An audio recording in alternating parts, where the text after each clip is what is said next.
નમસ્કાર દર્શક મિત્રો, મંતવ્ય ન્યૂઝ સાથે હું છું શિવાંગીની. સ્વાગત છે આપનું ટી ટાઈમ ન્યૂઝમાં. વાત કરીએ બ્રેકિંગ ન્યૂઝ સામે રહ્યા છે. રાજ્યમાં સતત કોરોનાના કેસો વધી રહ્યા છે. રાજ્યમાં કોરોનાના કેસમાં મહાવિસ્ફોટ. રાજ્યમાં 24 કલાકમાં 4213 કોરોનાના કેસ નોંધાયા. અમદાવાદમાં સૌથી વધુ 1835 કેસ નોંધાયા. સુરતમાં 1105 કેસ, વડોદરામાં 103, રાજકોટમાં 118, આણંદમાં 112, ખેડામાં 66, ગાંધીનગરમાં 59 કેસો નોંધાયા છે. છેલ્લા 24 કલાકમાં 860 દર્દીઓ ડિસ્ચાર્જ થયા છે. રાજ્યમાં કુલ એક્ટિવ કેસની સંખ્યા 14,348 પર પહોંચી છે. રાજ્યમાં કોરોનાથી એક દર્દીનું મોત નીપજ્યું હોવાનું પણ સામે આવ્યું. રાજ્યમાં કોરોનાના કેસનો કુલ આંકડો 8,44,366 પર પહોંચ્યો, જ્યારે રાજ્યમાં સાજા થયેલા દર્દીઓની સંખ્યા 8,20,383 પર પહોંચી છે. રાજ્યમાં ઓમિક્રોનના એક પણ કેસ છેલ્લા 24 કલાકમાં સામે નથી આવ્યો.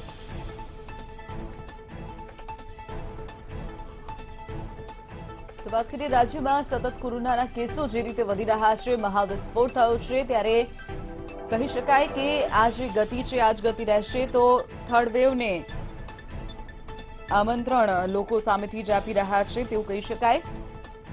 રાજ્યમાં 4,213 કેસ છેલ્લા 24 કલાકમાં સામે આવ્યા. લગભગ છેલ્લા 6.5 મહિના બાદ આટલો મોટો આંકડો સામે આવ્યો છે, જેમાં અમદાવાદમાં સૌથી વધુ 1835 કેસ નોંધાયા છે.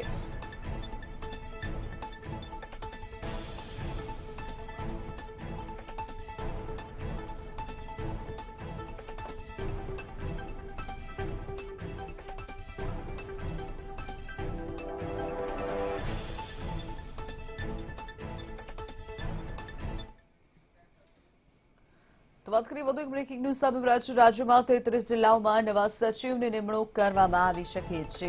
અમુક જિલ્લામાં જૂના પ્રભારીને ચાલુ રાખવામાં આવ્યા. સચિવને કોરોનાની કામગીરી સુપરવિઝનનો આદેશ કરાયો છે. કોરોનાને કંટ્રોલમાં લેવા માટે જવાબદારી સોંપવામાં આવી. અમદાવાદ શહેરનો હવાલો મુકેશ કુમારને સોંપાયો છે, જ્યારે રાજકોટનો રાહુલ ગુપ્તા, વડોદરાનો વિનોદ રાવ અને સુરતનો હવાલો થેન્નારસન યથાવત સોંપાયો છે.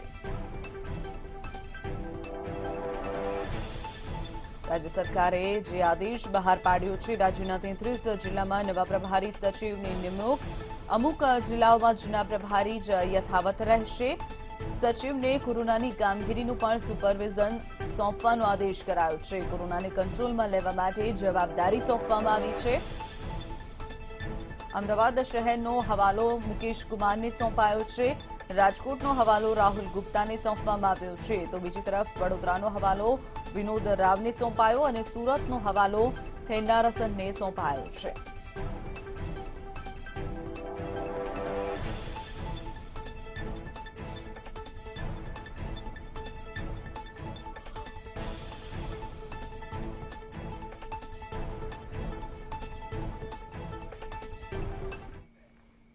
તો વાત કરીએ વધુ એક બ્રેકિંગ ન્યૂઝ સામે રહ્યા છે. અમદાવાદમાં નવી એસઓપી લાગુ થઈ શકે છે. કડક એસઓપીના ભણકારા વાગી રહ્યા છે. સંક્રમણ વધતા સરકાર ચિંતિત છે, ત્યારે સંક્રમણ વધતા સરકાર મહત્વનો નિર્ણય લઈ શકે છે. રાજ્ય સરકારની મીટિંગ બાદ નિર્ણય લેવાઈ શકે છે. આજે નવી એસઓપીની જાહેરાત થઈ શકે છે. હાલની એસઓપીની મુદત આજે પૂર્ણ થવા જઈ રહી છે, ત્યારે નવી એસઓપી કડકમાં કડક જાહેર કરવામાં આવે તેવી શક્યતા. રાત્રિ કર્ફ્યુનો સમય પણ વધી શકે છે. પબ્લિક સેક્ટરમાં 50% ક્ષમતાની જાહેરાત થઈ શકે છે. પબ્લિક સેક્ટરની જો વાત કરીએ તો બીઆરટીએસ, એએમટીએસ છે, જીમ, આ ઉપરાંત મલ્ટીપ્લેક્સ, મોલ, તમામ જગ્યા પર 50ની કેપેસિટી જાહેર થઈ શકે છે. રાત્રિ કર્ફ્યુનો સમય પણ વધારવામાં આવી શકે છે. હાલની જે એસઓપી છે તેનો મુદત આજે પૂર્ણ થવા જઈ રહી છે, ત્યારે આજે પૂર્ણ થતી મુદત પર જે નવી એસઓપી જાહેર કરવામાં આવશે તે કડકમાં કડક એસઓપી હોવાના ભણકારા વાગી રહ્યા છે. રાજ્ય સરકારની મીટિંગ બાદ મહત્વનો નિર્ણય લેવાઈ શકે છે. ઉલ્લેખનીય છે કે ગઈકાલે આ અંગેની બેઠક મળી હતી રાજ્ય સરકારની, ત્યારે તેમાં શું ચર્ચા કરવામાં આવી અને કેવા એસઓપીના કડક નિયમો અમલમાં કરવામાં આવશે તેની ચર્ચા થઈ છે, તે આજે જાહેર થઈ શકે છે. આજે નવી એસઓપીની જાહેરાત થઈ શકે છે. હાલની એસઓપીની મુદત આજે પૂર્ણ થવા જઈ રહી છે, ત્યારે રાજ્ય સરકારની મીટિંગ બાદ મહત્વનો નિર્ણય લેવાઈ શકે છે. સંક્રમણ વધતા સરકાર મહત્વના નિર્ણયો લઈ શકે છે. રાત્રિનો કર્ફ્યુનો સમય હાલ જે રાતના 11 થી સવારના 5 વાગ્યાનો છે તેમાં હજુ પણ વધારો થઈ શકે છે.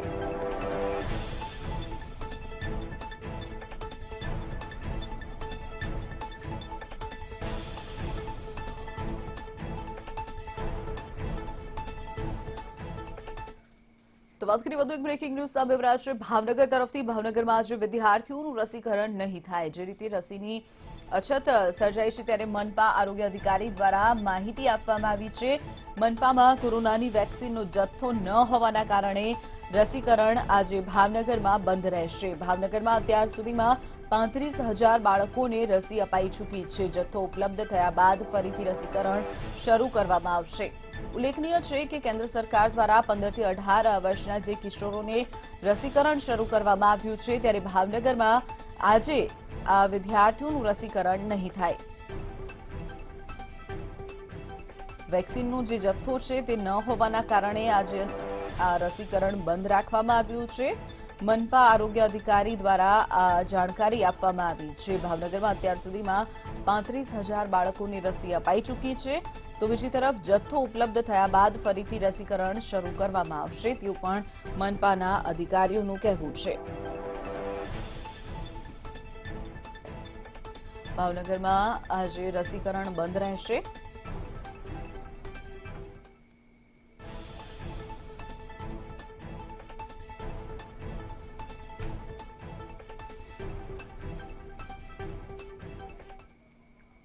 વાત કરીએ વધુ એક બ્રેકિંગ ન્યૂઝ સામે આવ્યા છે. ભારતમાં 150 કરોડ રસીકરણનો લક્ષ્યાંક પૂર્ણ થયો છે. પીએમ મોદી સ્વાસ્થ્ય કર્મીઓ સાથે ચર્ચા કરશે.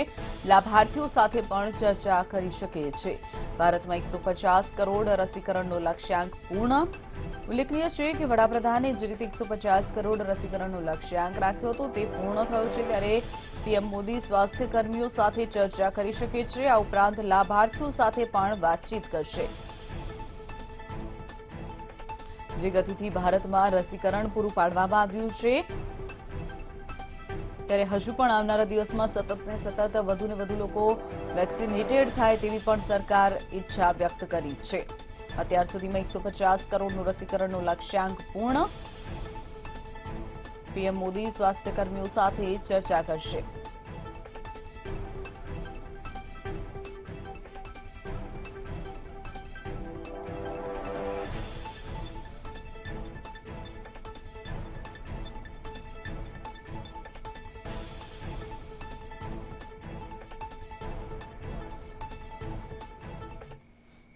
વાત કરીએ વધુ એક બ્રેકિંગ ન્યૂઝ સામે આવ્યા છે.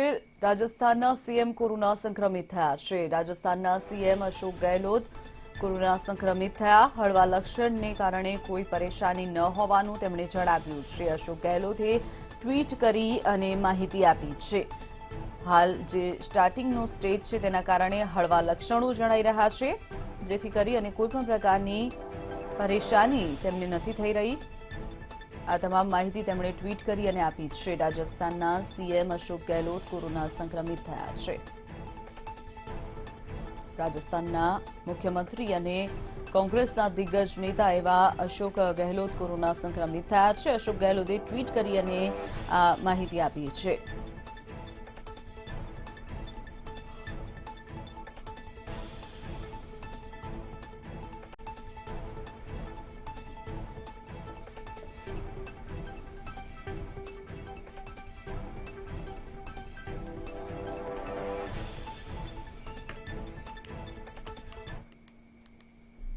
રાજ્યમાં વધતા કોરોનાના સંક્રમણ વચ્ચે રાજ્યની રાજનીતિ પણ તેજ બની છે ત્યારે કોંગ્રેસ પ્રદેશ અધ્યક્ષ જગદીશ ઠાકોરે સરકાર પર પ્રહાર કર્યા હતા અને જણાવ્યું હતું કે પહેલીવાર જે પહેલી લહેર અને બીજી લહેર દેશ અને દુનિયાએ જોઈ.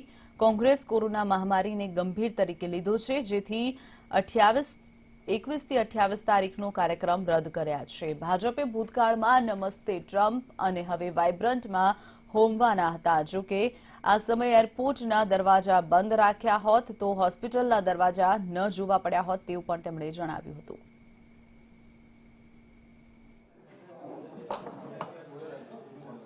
અમે નિર્ણય લીધો છે અને આખા દેશમાં તમે જોયું હશે કે ચૂંટણીઓ ચાલી રહી છે પણ તમામ રાજકીય પક્ષો રાજકીય કાર્યક્રમો કોંગ્રેસે બંધ રાખ્યા છે.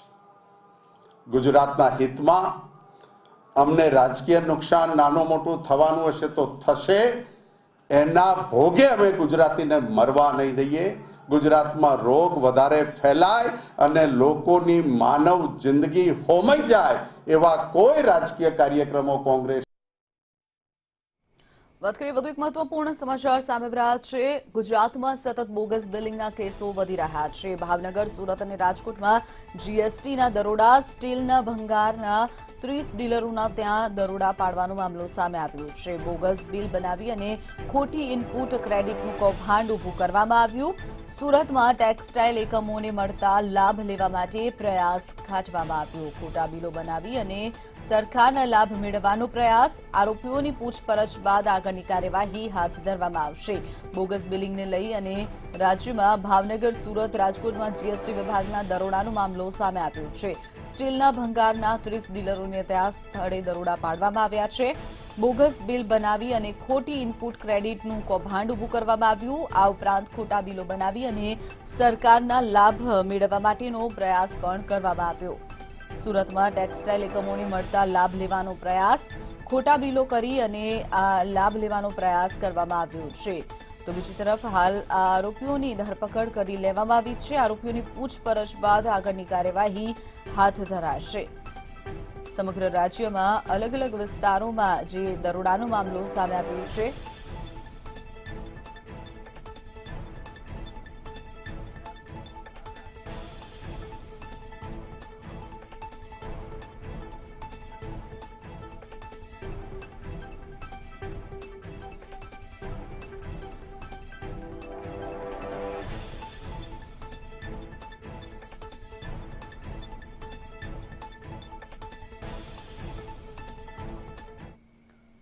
તો વાત કરીએ વધુ એક બ્રેકિંગ ન્યૂઝ સામે રહ્યા છે. ગુજરાત સહિત 7 રાજ્યોને ગ્રીન એનર્જી કોરિડોરમાં સમાવવાની વાત કરવામાં આવી છે. ગ્રીન એનર્જી કોરિડોર માટે મંજૂરી.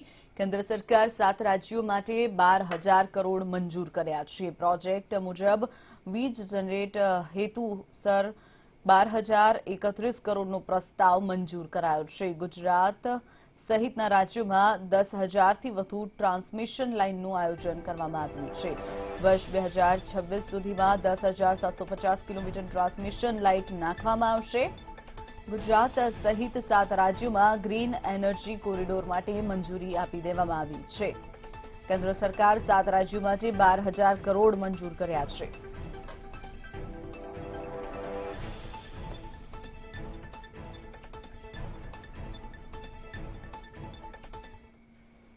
હવે વાત કરીએ માવઠાના મારની.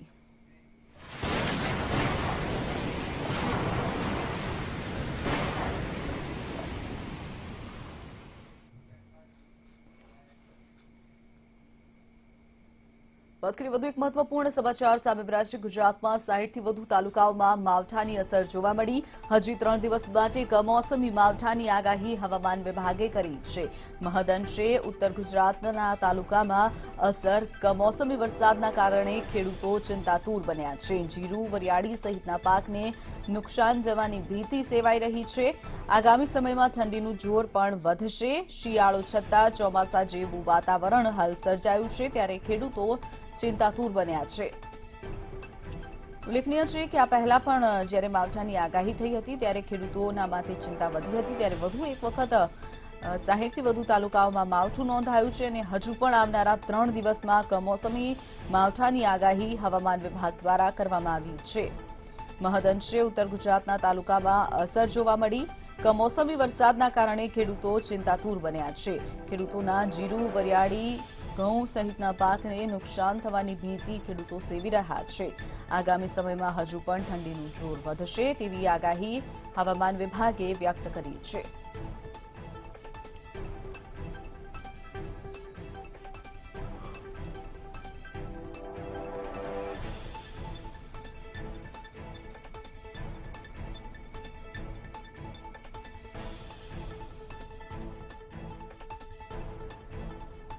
તાલુકામાં જે રીતે વરસાદ નોંધાયો છે, હવામાન વિભાગે જે માવઠાની આગાહી કરી હતી તે મુજબ ગુજરાતમાં 60થી વધુ તાલુકાઓમાં વરસાદી માહોલ જામ્યો છે.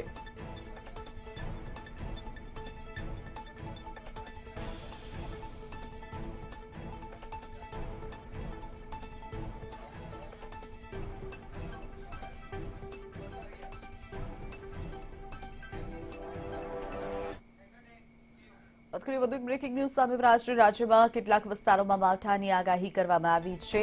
આજે પણ રાજ્યમાં માવઠાની આગાહી કરાઈ છે। રવિ પાકને ભારે નુકસાન થવાની શક્યતા। માવઠાને લઈ અને ખેડૂતોની ચિંતા યથાવત છે। કેટલાક જિલ્લાઓમાં વરસાદ પડી શકે છે।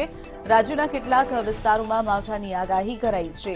આજે પણ રાજ્યમાં માવઠાની આગાહી। રવિ પાકને ભારે નુકસાન થઈ શકે છે। ઉલ્લેખનીય છે કે ભર શિયાળે જ્યારે ચોમાસા જેવી સિઝન જોવા મળી રહી છે ત્યારે સૌ ખેડૂતો ચિંતાતુર બન્યા છે। તો બીજી તરફ હજુ પણ આવનારા 3 દિવસ માવઠાની આગાહી કરવામાં આવી છે।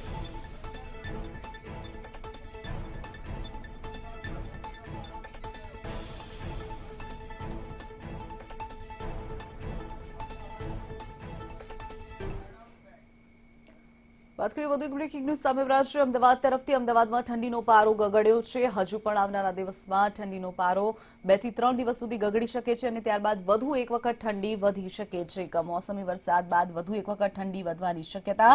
હવામાન વિભાગે ઠંડી વધવાની આગાહી કરી છે। અમદાવાદમાં 15.4 ડિગ્રી તાપમાન નોંધાયું। સુરતમાં 18.4 ડિગ્રી, રાજકોટમાં 16, વડોદરામાં 17 ડિગ્રી નોંધાયું, જ્યારે અમદાવાદ સૌથી ઠંડુગાર રહ્યું। અમદાવાદમાં 15.4 ડિગ્રી સાથે અમદાવાદ સૌથી ઠંડુગાર શહેર રહ્યું। હજુ પણ આવનારા દિવસોમાં એટલે કે માવઠાની જે આગાહી કરવામાં આવી છે ત્યારબાદના દિવસોમાં ઠંડીનું જોર વધે તેવી શક્યતા હવામાન વિભાગે વ્યક્ત કરી છે। અમદાવાદમાં ઠંડીનો પારો નીચે ગયો છે। કમોસમી વરસાદ બાદ વધુ એક વખત ઠંડી વધી શકે છે।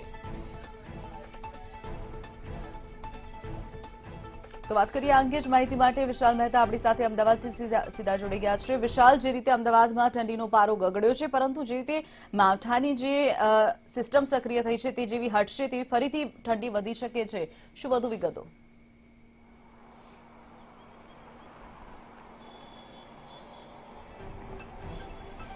શિવાંગની, જે રીતે કમોસમી વરસાદને પગલે અચાનક જ ઠંડીમાં ફરીથી વધારો જોવા મળી રહ્યો છે। આપણે બતાવવા માંગીશું કે જે રીતે અત્યારે હાલમાં સમગ્ર વાતાવરણ છે તે વાતાવરણને લઈને ક્યાંક ને ક્યાંક ઠંડીમાં જે અચાનક બદલાવ આવ્યો છે, ઉતાર ચઢાવ જોવા મળ્યો છે। ચાલુ વર્ષના શિયાળાની જો વાત કરવામાં આવે તો સતત ઉતાર ચઢાવ જોવા મળી રહ્યો છે। પહેલાં ઠંડી આવી, ત્યારબાદ કમોસમી વરસાદ, ત્યારબાદ ફરી ઠંડીમાં વધારો થયો। ઉત્તર ભારતની અંદર જે હિમવર્ષા થઈ તેની અસર પણ ગુજરાતની અંદર જોવા મળી અને હવે ફરી એકવાર જ્યારે કમોસમી વરસાદ આવ્યો છે ત્યારે તેને લઈને ઠંડી જે ઘટી ગઈ હતી તેમાં અચાનક જ પાછો વધારો જોવા મળ્યો છે। હાલની જો વાત કરવામાં આવે તો આજે અમદાવાદમાં 15.4 ડિગ્રી ટેમ્પરેચર જોવા મળ્યું છે અને સાથે જ જે રીતે હવામાન વિભાગે કમોસમી વરસાદની આગાહી કરી છે, હવામાન વિભાગ દ્વારા આગાહી કરવામાં આવી છે કે આવનારા 3 થી 4 દિવસ સુધી હજી પણ વરસાદની આગાહી રહેશે। એટલે કે છૂટોછવાયો વરસાદ, કમોસમી વરસાદ રહેવાના કારણે ક્યાંક ને ક્યાંક ખેડૂતને પણ ક્યાંક ને ક્યાંક પાકમાં નુકસાન જશે, રવિ પાકને ભારે નુકસાન થાય તેવી શક્યતાઓ વર્તાઈ રહી છે। જે રીતે વરસાદની આગાહી કરવામાં આવી છે, ચાલુ વર્ષના શિયાળામાં જે રીતે વરસાદ પડ્યો છે તેને લઈને ખેડૂતોના પાકમાં સૌથી વધારે નુકસાન કર્યું છે, કારણ કે અવારનવાર વરસાદી વાતાવરણ જામ્યું છે, વરસાદી સિસ્ટમ સક્રિય થઈ છે અને કમોસમી વરસાદના લીધે ક્યાંક ને ક્યાંક ખેડૂતોને ભોગવવાનો વારો આવશે। ત્યારે હજી પણ આગામી 3 થી 4 દિવસ સુધી કમોસમી વરસાદ રહે તેવી શક્યતાઓ હવામાન વિભાગ દ્વારા વ્યક્ત કરવામાં આવી છે। ઠંડીની જો વાત કરવામાં આવે તો ઠંડીમાં હાલમાં જે રીતે વધારો થયો છે તેને લઈને અત્યારે હાલમાં અમદાવાદ સૌથી વધારે ઠંડુગાર જોવા મળ્યું છે। સમગ્ર રાજ્યની અંદર અત્યારે હાલમાં મધ્ય ગુજરાત સૌથી વધારે ઠંડુ જોવા મળી રહ્યું છે। અમદાવાદ અને આસપાસના જિલ્લાઓમાં ઠંડી વધારે જોવા મળી રહી છે, કારણ કે કમોસમી વરસાદ બાદ અચાનક જ વાતાવરણમાં પલટો આવ્યો છે અને ઠંડી અચાનક વધી ગઈ છે।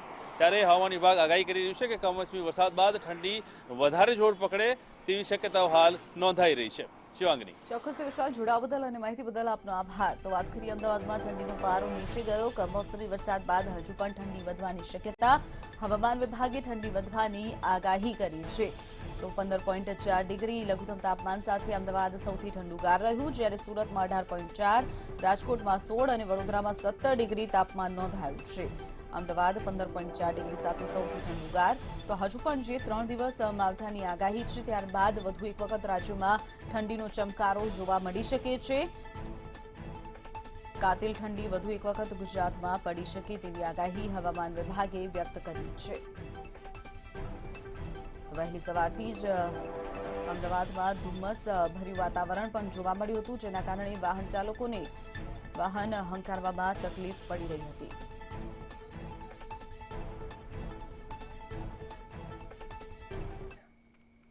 તો આ સાથે જ સમાચારોમાં અત્યારે બસ આટલું જ. વધુ સમાચાર માટે આપ જોતા રહો મંતવ્ય ન્યૂઝ. આપ લોગ ઇન કરી શકો છો www.mantavynews.com પર. નમસ્કાર.